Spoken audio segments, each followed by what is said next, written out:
Oke, kita mau bahas soal cinta. Sesuatu yang ya universal kan ya. Tapi gimana ceritanya kalau cinta itu justru berhadapan sama hukum negara? Di Indonesia ternyata pernikahan beda agama itu bukan cuma urusan hati, tapi udah jadi arena perdebatan hukum yang rumit banget. Yuk kita bedah sama-sama. Nah, kutipan ini kan rasanya semua orang setuju ya. Cinta itu universal. Seharusnya begitu. Tapi di Indonesia, idealisme ini tuh kayak langsung nabrak tembok aturan. Mari kita lihat seberapa kompleks kenyataannya. 1425. Angka ini kelihatannya biasa aja, tapi ini bukan sekedar statistik loh. Di baliknya ada 1.425 pasangan, ribuan orang yang cintanya harus diuji oleh sistem hukum selama 17 tahun terakhir. Ini bukti kalau masalah ini tuh nyata dan penting untuk dibicarakan. Jadi ayo kita selami lebih dalam. Oke, ini dia gambaran besar pembahasan kita kali ini.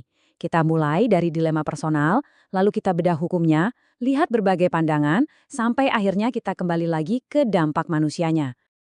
Oke, kita masuk ke bagian pertama, cinta bertemu hukum. Nah, ini adalah titik di mana urusan dua orang, urusan hati, tiba-tiba jadi perdebatan publik yang, wah, rumit banget ya. Coba kita bayangin ya. Di satu sisi ada hak dasar buat menikah, buat membangun keluarga, itu dijamin konstitusi loh. Tapi di sisi lain ada tembok hukum yang tebel banget. Dan batu batanya itu adalah aturan-aturan agama. Jadi temboknya ini apa sih sebenarnya? Apa yang jadi penghalang utamanya? Yuk kita bedah langsung undang-undang perkawinannya. Nah, ini dia pasal kuncinya. Coba perhatiin deh kalimatnya baik-baik. Undang-undang ini tuh secara jelas banget ngikat sahnya sebuah perkawinan di mata negara dengan sahnya perkawinan itu menurut agama. Jadi bisa dibilang negara itu nggak menikahkan, tapi cuma mencatat pernikahan yang udah dianggap sah sama agama.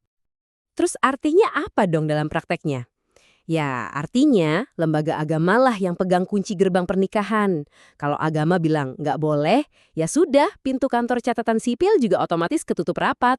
Nah, inilah penghalang hukum utamanya. Dan kondisi ini, ya jelas, membawa kita ke sebuah benturan yang fundamental.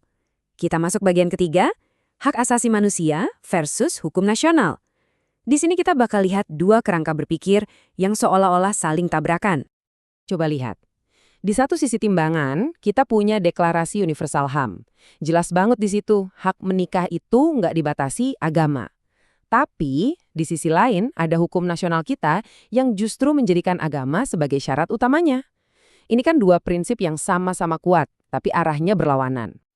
Oke, supaya kita ngerti kenapa hukum nasional kita bisa begini, kita perlu mundur sedikit dan lihat ke akarnya. Kita masuk bagian keempat, perspektif dari berbagai agama. Kita coba lihat gimana sih pandangan beberapa agama besar di Indonesia soal ini? Dari sisi Islam, pandangan mayoritas ulama itu cukup jelas ya.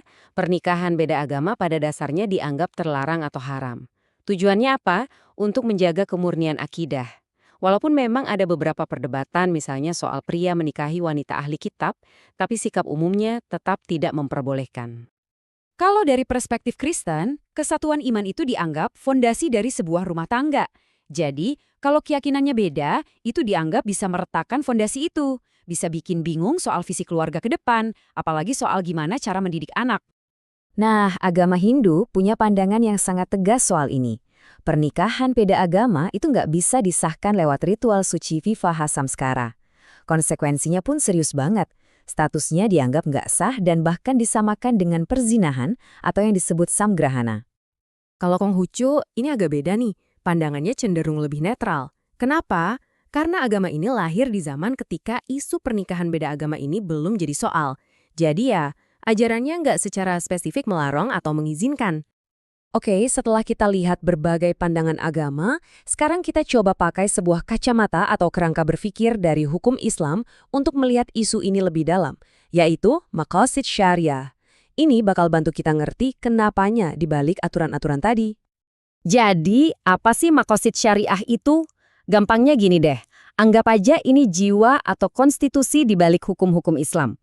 Tujuannya itu bukan cuma bikin aturan boleh atau nggak boleh, tapi untuk mencapai kebaikan umum atau maslahah dan mencegah hal-hal yang merusak atau mafsadah.